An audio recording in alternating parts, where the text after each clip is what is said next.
Irmãos, estamos aqui falando sobre as parábolas de Lucas, e eu gostaria de meditar hoje no texto da parábola dos lavradores maus.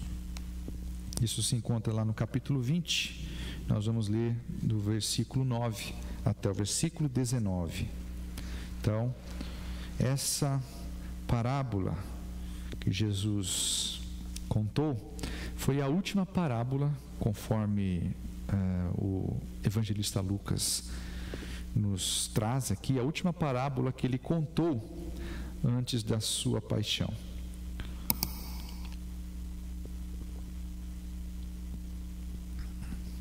E nós vamos então meditar nela. A partir do versículo 9 do capítulo 20 de Lucas até o versículo 19.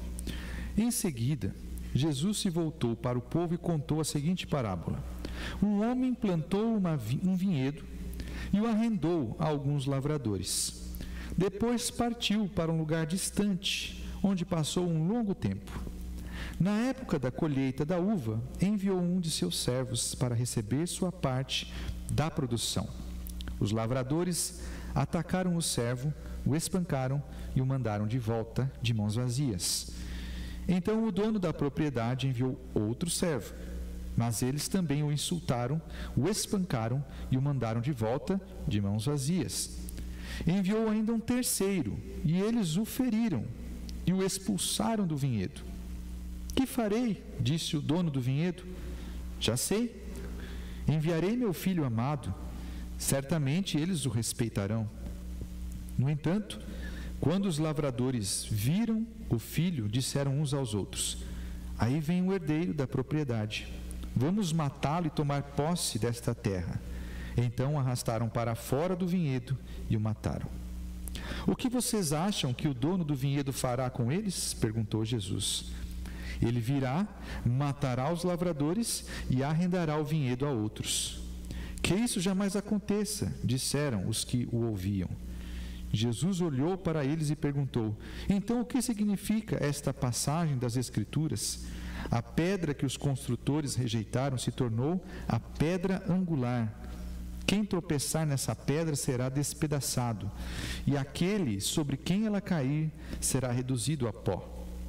Os mestres da lei e os principais sacerdotes queriam prender Jesus ali mesmo, pois perceberam que eles eram os lavradores maus a que Jesus se referia. No entanto, tinham medo da reação do povo. Vamos orar mais uma vez?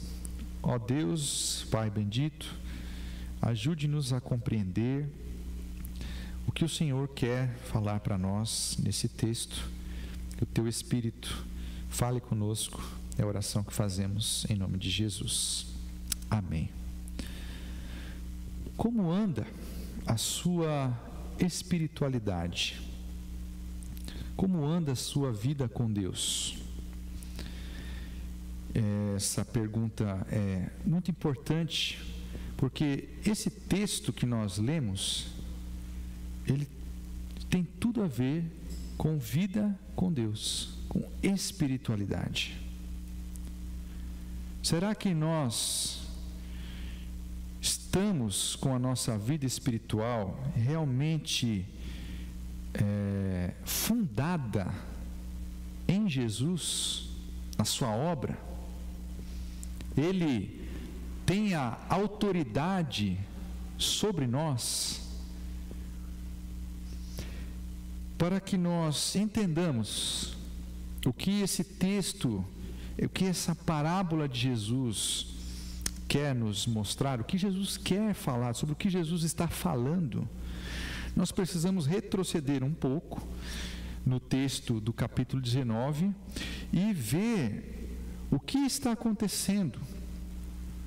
A partir do capítulo 19, Jesus ele entra na cidade de Jerusalém, naquela que seria a última semana da sua vida. Essa semana antecede a Páscoa. Então Jesus entra em Jerusalém, aclamado pela multidão, a multidão chama de bendito aquele que vem em nome do Senhor. E aí Jesus entra, e o texto o início do capítulo 21, do capítulo 20, vai nos dizer que ele está ensinando ao povo e anunciando as boas novas no templo. E aí, veja que interessante, os líderes da religião judaica, os líderes dos judeus, eles tentam pegar Jesus numa armadilha. Por várias vezes, a partir do capítulo 20, eles vão tentar pegar Jesus numa armadilha. E aí eles se encontram com Jesus e questionam a sua autoridade. E aí, o que acontece no capítulo 19 para que a autoridade de Jesus seja questionada? É a purificação do templo, meus irmãos. Os líderes estão questionando a autoridade de Jesus por causa da purificação do templo que Jesus fez quando entrou em Jerusalém. Para os judeus, na verdade, para os líderes ali da nação, isso foi um grande escândalo. Foi um grande problema que Jesus arrumou para eles. Porque o templo, para a religião do judeu, era essencial, porque era no templo que todos os rituais de culto eram realizados. A sinagoga não era um local para a realização daqueles rituais que Moisés deixou. A sinagoga era um local de estudo da Escritura, apenas comunhão, mas não eram realizados cultos de acordo com aquilo que Deus havia deixado. O local apropriado para a realização dos cultos, de acordo com a lei judaica, de acordo com a lei que está ali no Antigo Testamento, é o templo. Mas Jesus, para ele está certo. Jesus está certo em realizar essa purificação, por causa do significado do templo. E aqui nós precisamos lembrar o que o templo significa dentro de todo esse, digamos, todas essas regras, todas essas normas e leis que Deus deixou. O templo é uma substituição do tabernáculo. E como nós estudamos lá com a nossa querida irmã Cleusa, tá, no livro de Êxodo, o tabernáculo foi instituído por Deus para representar a sua presença. Lá, por exemplo, em Êxodo 25:8, ele diz assim: Deus está falando com Moisés: instrua os israelitas a construírem para mim um santuário, para que eu viva no meio deles. O santuário, o tabernáculo, era a representação física, palpável, da presença de Deus no meio do povo. Então, ele representava esse relacionamento que Deus queria ter com o seu povo. Agora, por que o templo precisava de purificação? Se foi Deus quem deixou as instruções para que ele fosse feito. Por causa do pecado. Mesmo Deus deixando as instruções de como deveriam ser feitas todas as coisas, de como se deveria se demonstrar de forma exterior esse relacionamento entre Deus e o povo, os líderes da nação, os líderes ali, os sacerdotes, né, os saduceus, que eram os sacerdotes, os líderes que tomavam conta do templo, eles foram levados pelo pecado e macularam todo esse símbolo que o templo deveria ser, do relacionamento de Deus com o seu povo. Então, quando Jesus chega em Jerusalém, o texto vai nos dizer que ele foi e limpou o mercado do templo. Dentro do templo de Deus havia um mercado. Então, o pecado havia maculado esse símbolo da presença de Deus. E por que Jesus purifica o templo? Simples. Jesus é o único com autoridade para fazer isso. Ninguém mais poderia fazer. Só Jesus. Ele é o Senhor do templo. Ele é o Senhor, o dono da casa. Somente Ele poderia fazer aquilo. Então, é nesse contexto que os saduceus, os líderes da religião judaica, chegam para Jesus e perguntam: com que autoridade você faz essas coisas? Quem te deu tal autoridade? Percebam que eles, os líderes, queriam manter aquela forma religiosa, mas envolta em pecado, da influência de Jesus. Jesus queria limpar, os saduceus queriam manter. E aí questionam: quem é você para fazer tal coisa? Quem você pensa que é? E o interessante é que a resposta de Jesus nunca se furtou a dar uma resposta àqueles que perguntavam. E aí, Jesus aqui, sábio do jeito que era, dá essa resposta aos líderes, mas ele não simplesmente diz sim ou não, ele quer que os líderes do povo reconheçam que ele foi enviado por Deus. Então ele dá a seguinte resposta: se vocês responderem minha pergunta, eu direi com que autoridade. E a pergunta de Jesus é sobre o batismo de João, se era do céu ou da terra, ou dos homens, na verdade. Porque ele quer que os líderes reconheçam que, se eles entendem que João batizou em nome de Deus, então Jesus, que veio depois de João, também foi enviado por Deus. O problema, meus irmãos, é que os líderes não estão dispostos a reconhecer Jesus como enviado de Deus. Porque reconhecer que Jesus era enviado de Deus é reconhecer que ele estava certo e eles estavam errados, que eles abusaram da autoridade dada por Deus sobre o povo, e que eles subverteram os propósitos de Deus no templo. Ao invés de ser um local de representar a presença de Deus para o povo, era um local que representava o dinheiro. Era um local que representava a religiosidade.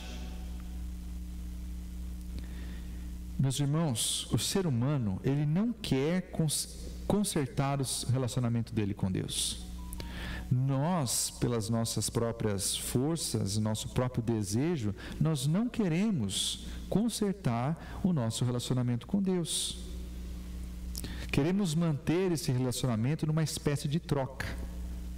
Ó Senhor, eu irei lá na igreja, vou fazer tal coisa, depois o Senhor me abençoa, hein? Naquela época já era assim, imagina hoje. Então, Jesus dá essa resposta e os líderes não reconhecem e não querem reconhecer a verdade que está na sua frente, que Jesus é o enviado de Deus. Então eles dizem: não sabemos. E aí Jesus finaliza: eu também não digo com que autoridade faço essas coisas. Mas Jesus, mesmo assim, ele ainda dá uma resposta e conta essa parábola, a parábola dos lavradores maus, mais uma comparação sobre construção. Jesus não deixa esses líderes do povo sem uma resposta. E ele conta então a sua parábola, desse homem que plantou um vinhedo. Você já esteve num vinhedo, num parreiral?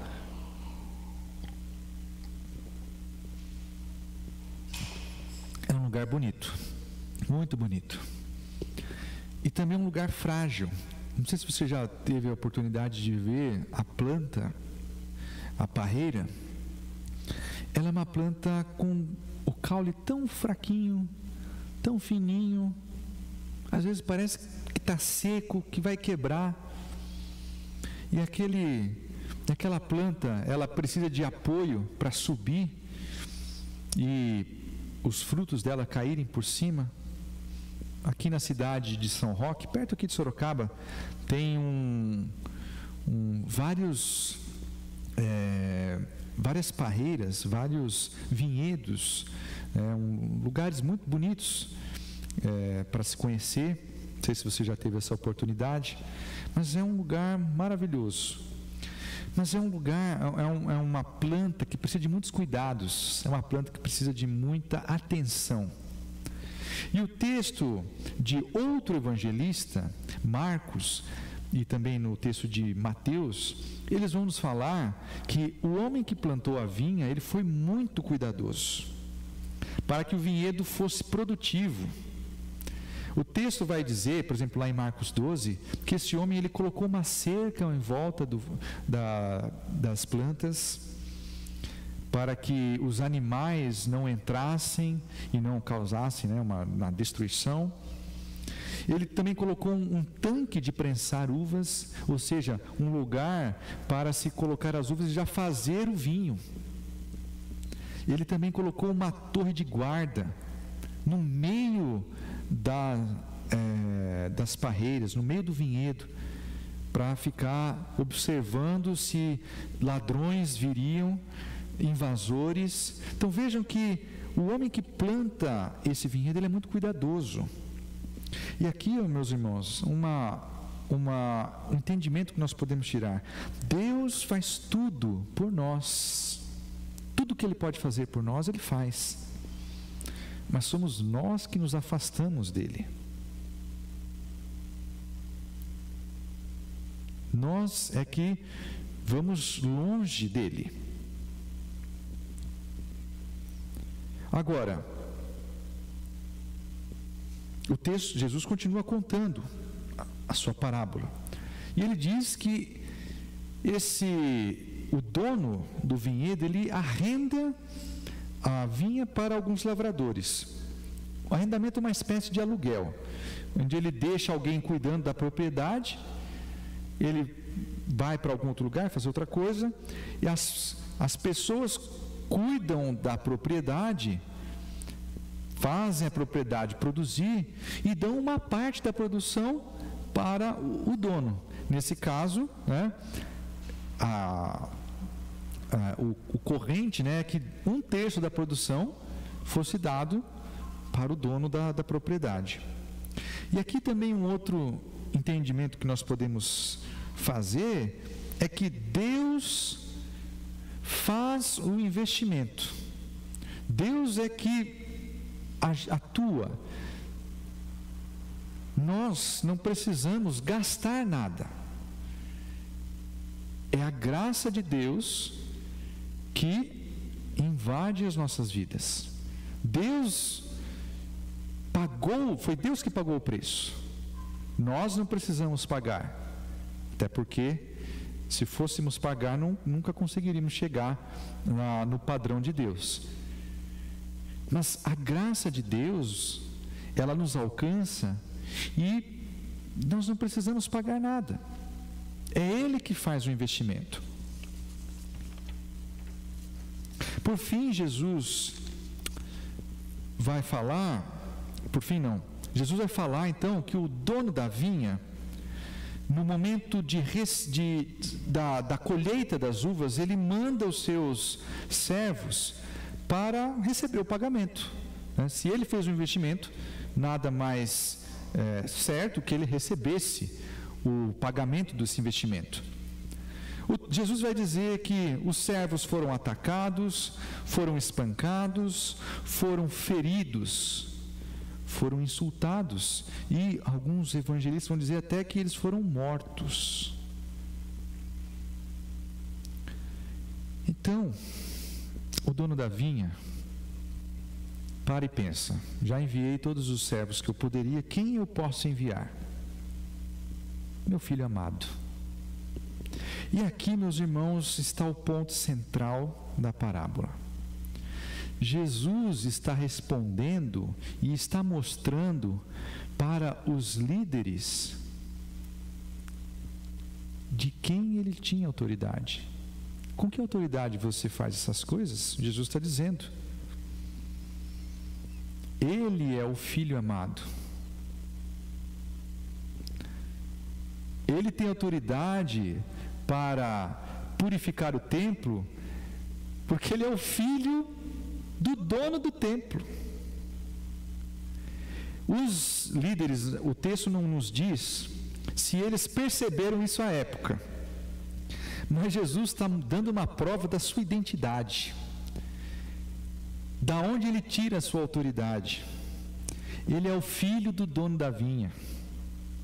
Jesus está respondendo para os líderes a pergunta que eles fizeram. Nem sei se eles perceberam isso.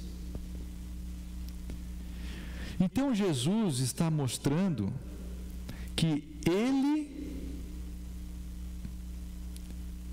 tem autoridade sobre a espiritualidade da nação, porque o templo, como eu disse, representava esse relacionamento de Deus com o povo, mas esse relacionamento estava maculado pelo pecado. O único com autoridade, então, para arrumar essa situação era Jesus. Mas os líderes rejeitaram, não querem saber de Jesus.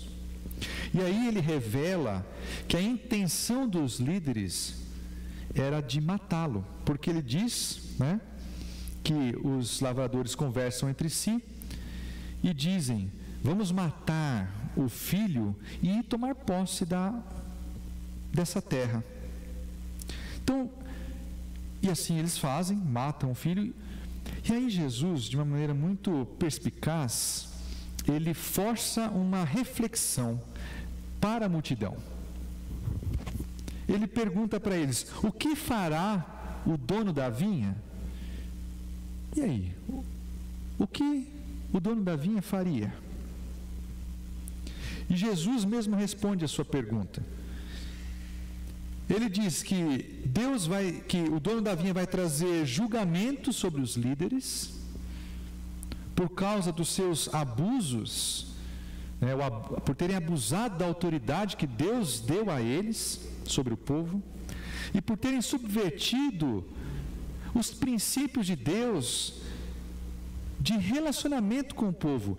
Os líderes, Jesus por diversas vezes atacou e falou dos líderes, dos fariseus, dos mestres da lei, que eles não entraram no reino de Deus e fecharam a porta e não deixavam ninguém entrar também. A nação de Israel deveria ser um símbolo de luz para os gentios, mas se tornou uma nação com exclusividade. Somente os judeus têm preponderância no relacionamento com Deus. Ninguém mais tem. Se você quer se chegar a Deus, você precisa se tornar judeu. Então Jesus, nesses embates que ele teve por todo o seu ministério, sempre apontou a falha do povo, e principalmente dos líderes, em alcançar esse projeto de Deus para a nação, de ser a presença física dele na terra, de mostrar esse relacionamento entre Deus e o ser humano, e de ser luz para as outras nações. Então Jesus diz: olha, vocês vão ser julgados por isso. Deus virá e vai trazer juízo, por conta de tudo isso que vocês estão fazendo. Vocês não estão se relacionando com Deus, estão buscando preponderância sobre o povo e não estão permitindo que as pessoas se acheguem a Deus, porque vocês ainda colocam fardos enormes nas pessoas. Por fim, Jesus também fala que, por conta disso, o vinhedo vai ser dado a outros. Ou seja, vocês tiveram a chance de ser essa nação, de mostrar a luz de Deus para as outras nações, para as outras pessoas, e falharam. Então, eu vou passar essa incumbência para um outro Israel, a igreja. O vinhedo será dado a outros. E aqui, então, Jesus pronuncia esse juízo, e os líderes percebem na hora que é sobre eles que Jesus está falando. Jesus também faz uma comparação sobre construção, e aqui eu acho fantástica essa comparação, porque ele pega diversos textos do Antigo Testamento, ele faz um ajuste para mostrar que ele era o Messias que o povo estava aguardando. Eles não conseguiram ver os sinais que ele mostrava. E aí Jesus faz essa comparação, porque ele diz, e aí é mais uma prova da identidade de Jesus. Por exemplo, Jesus pega o Salmo 118, 22, e diz que ele é a pedra que os construtores rejeitaram. E aí ele junta com Isaías 8, 14 e 15, e diz que essa pedra, ela é uma pedra de tropeço. Quem cair, quem por ela for derrubado, vai se despedaçar. E a pedra sobre quem cair vai ser transformado em pó. Então Jesus, ele pega esses dois textos, ele faz uma espécie de um arranjo, e eu acho que fica uma coisa maravilhosa. Jesus é a pedra angular que os profetas falaram que seria o próprio Deus. Nesse texto, por exemplo, de Isaías está falando que Deus é a pedra de tropeço. E aí, é importante nós lembrarmos que a pedra angular, na construção, ela é fundamental, muito importante. Ela é a fundação do edifício. Sem a pedra angular, sem a fundação, o edifício cai, o edifício desmorona.